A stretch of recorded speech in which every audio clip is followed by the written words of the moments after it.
Hello बच्चों, let's see this question. A vehicle with a horn of frequency n is moving with a velocity of 30 meter per second in a direction perpendicular to the straight line joining the observer and the vehicle. The observer perceives the sound to have a frequency n plus n1. Then if the speed of velocity in air is 300 meter per second. बच्चों sound के अंदर transverse Doppler effect नहीं होता. Transverse Doppler effect का मतलब है जब line of site and line of motion एक दूसरे के परपेंडिकुलर होती है. जब line of site and line of motion एक दूसरे के परपेंडिकुलर होती है उसे बोलते हैं ट्रांसवर्स डॉपलर इफेक्ट. तो साउंड के केस में क्या है कि डॉपलर इफेक्ट नहीं होता है, ट्रांसवर्स डॉपलर इफेक्ट. तो यहाँ पे बच्चों क्या है कि जब ये चलेगा ये सोर्स और ये ऑब्जर्वर इसकी वेलोसिटी, तो यहाँ पे एन वन इक्वल टू क्या रहेगा, एन कभी चेंज नहीं होगा, एन कांस्टेंट होगा.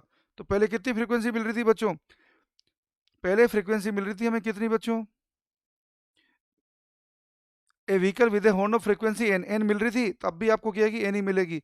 Then velocity of in air the observer perceive the sound to have a frequency N plus N one. Then तो एन वन की वैल्यू कितनी होगी बच्चों, एन वन की वैल्यू जीरो होगी, क्योंकि अब तो आपको एन ही मिलने वाली है, तो एन वन तो जीरो ही रहेगा.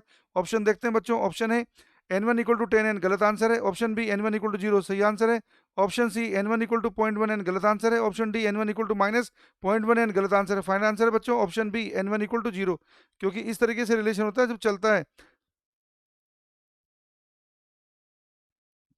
ये सोर्स और ये ऑब्जर्वर. तो अपन एन डैश लिखते हैं बच्चों V upon V minus V S. अगर कुछ एंगल होता है बच्चों, ये जैसे ये ऑब्जर्वर है ये सोर्स है,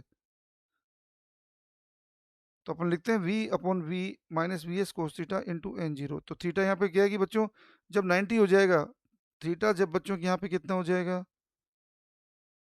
90 हो जाएगा, तो कोस 90 जीरो हो जाएगा, तो एन एन एन डैश किसके इक्वल हो जाएगा बच्चों, एन जीरो के इक्वल हो जाएगा. इसको बोलते हैं ट्रांसवर्स डॉपलर इफेक्ट नहीं होना. तो हमारा फाइनल आंसर है बच्चों option B N one equal to zero. Best of luck.